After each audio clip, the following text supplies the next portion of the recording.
صباح الخير. ازيكم حبايب قلبي؟ ده موسم ورق العنب. انا كنت امبارح في السوق، وصيت الست تجيب لي ورق عنب.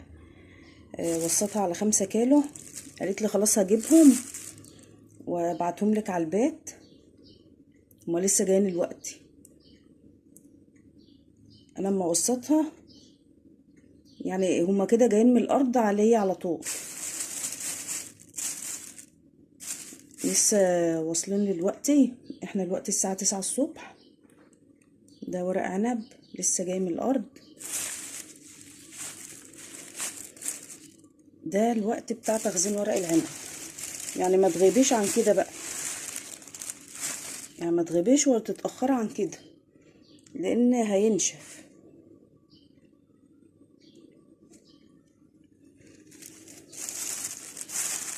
كده لسه جاي لي اهو.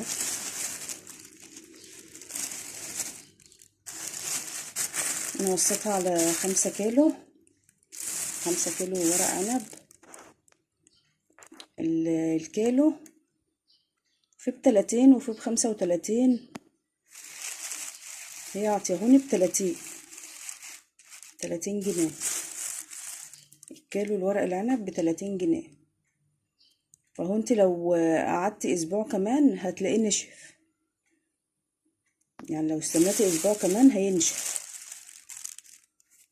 انا كنت في السوق امبارح ووصيتها، قالت لي هجيب لك ال5 كيلو وابعتهم لك على البيت على طول. وهم لسه جايين الوقت اهو.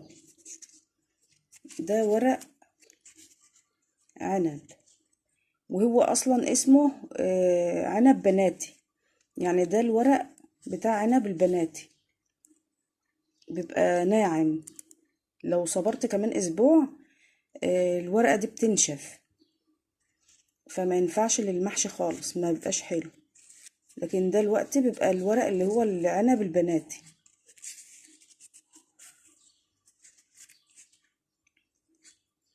فهو ده وقت تخزينه.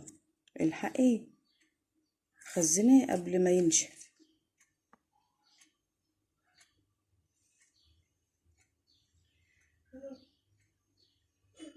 هما لسه جايين بشنطتهم دلوقتي. دول شنطتين اهم. هرصهم، هطلعهم كده من الاكياس، هفردهم على صينية وارصهم، واوريكم بقى انا هخزنهم ازاي.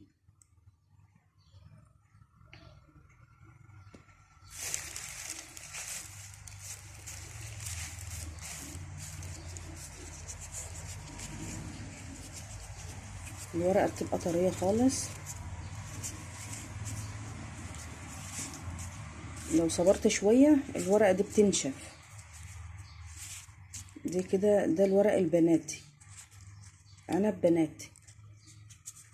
انا ما بشيلش العنقود ده، ما بشيلهوش. ده انا بخزنه بيه.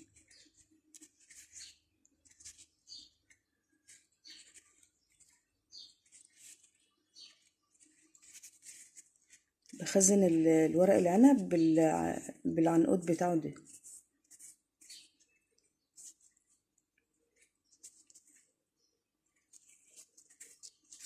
نشوف هنعمل ايه. هطلعهم بس من الاكياس الاول، نشوف احنا هنعمل ايه. زي ما قلت لكم انا ما بقطعش العنقود ده. انا بجيب الورقه كده وافردها واحط العنقود ده كده، عشان انا بعوزه. اما باجي اطلع الكيس واسلق الورق، بقطع ده يفرشه في ارضيه الحله، يا اما بحشي المحشيه كده. بقوم المحشيه بقوم حشيها كده. ببقى احب احشي ايه بعد كام واحده كده واطبخها بالعنقود بتاعها. عشان كده انا ما بقطعش العنقود ده، بسيبه عشان ابقى افرش بالارضيه. يا اما تقطعيهم وتحطهم على الوش بدل ما تحطي ورق، يعني بدل ما تحطي ورق عنب على الوش، لا، اقطعي ده وافرشيها على الارضيه. يا اما تفرشيه على الوش، يا اما تحشيه وتسيبي ده فيه. كده اهو.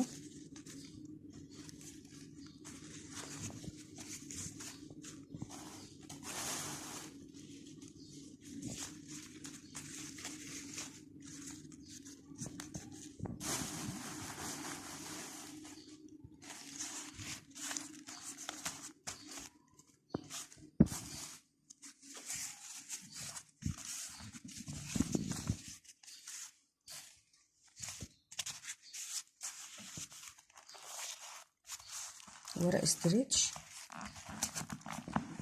بتلفيه.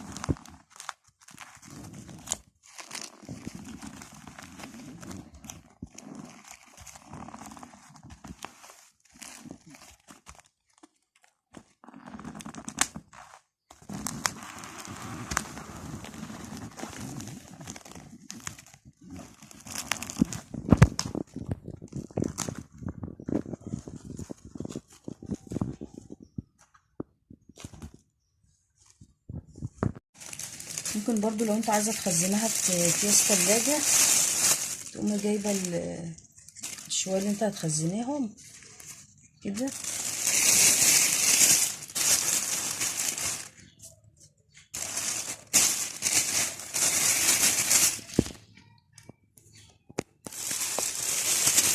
دول كده تشيلي منهم الهواء.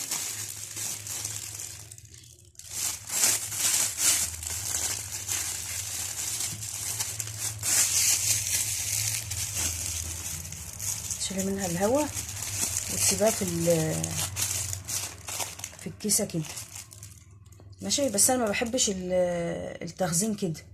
ليه؟ اما باجي بقى اشيله عشان اسلقه، الحروف ديت بتكون متكسره، الحروف دي بتتكسر وبتتفرفت معاك. يعني ما بحبش التخزين كده، الحروف ديت بتقوم متكسره من التلج وبتفرفت معاكي وانت جايه تسلقيها. لكن انا بحب ايه؟ بحب الاسترتش. ليه؟ لان انت بتقوم واخده الورقه ديت كده، تقوم واخده دي كده على دي كده، انت طبقتي الطرفين مع بعض كده، طبقتي الطرفين مع بعض. تيجي تشيليها بقى وتسلقيها، تلاقيها في بعضها ما جرالهاش حاجه.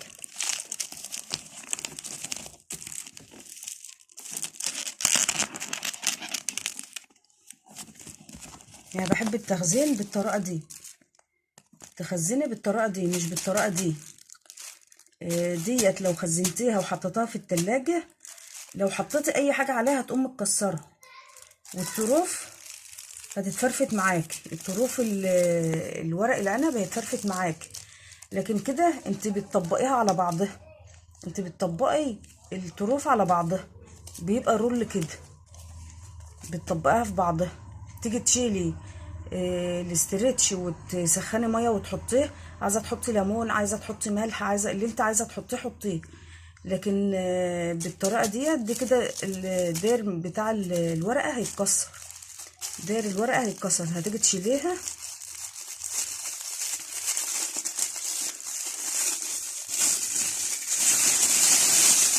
هتيجي تشيلي الورق كده، هتلاقيه اتكسر معاك، الطروف الورقه هتتكسر معاك لو انت خزنتها بالطريقه دي. هي دي طريقه ودي طريقه، وانت زي ما انت حابه، يعني انت زي ما انت حابه.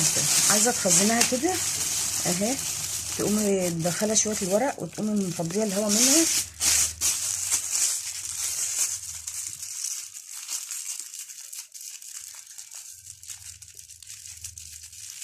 كده، دي كده. ودي تخزين تاني بالرول. هتيجي تشيلي ديت عشان تغلي له ميه وتسلقيه، الطروف هتكون متفرفته معاكي. لكن دي طريقه ودي طريقه، بس الطريقه دي الاحسن.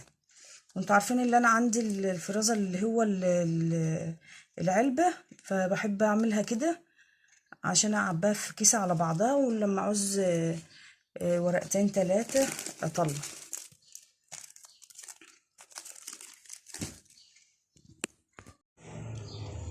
دي كده طريقه ودي طريقه، الطريقه اللي انت عايزاها اعمليها.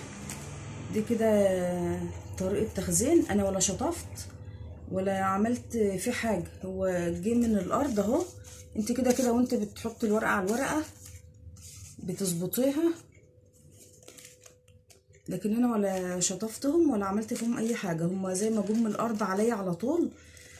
رصتهم الرصة اللي انت شفتيها وعملت بها بورق استريتش.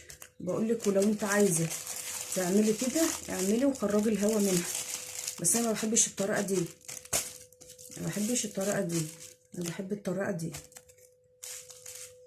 يلا يا قلبي خزني الورق العنب دلوقتي قبل ما ينشف وما تعرفيش تخزنيه.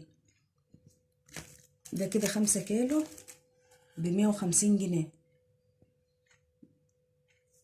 بس هيكفيكي طول السنة. كل ما تعوزي هتطلعي، لو 2 ب2 بتحشي حاجة وعايزة ورقة بس لوحدها هتطلعيها. لو انت بتعملي خلطة محشي يعني تشكيلة محشي ممكن تطلعي واحدة، لو انت بتعملي تشكيلة محشي طلعي 2. لو انت عايزة تعملي الحشوة كلها ورق عنب هتطلعي 4 ورقات. يلا يا قلبي كل سنة وانت طيبة. وده موسم ورق العنب وتخزين ورق العنب. ده العنب اللي هو البناتي، ده ورق العنب البناتي، وخزنيه زي الطريقة اللي انت عايزاها. عايزة ديت خزنيها، عايزة دي خزنيها، الطريقة اللي تلد عليك. ورق العنب البناتي دلوقتي عسل، حاجة عسل. يلا كل سنة وانتم طيبين. باي.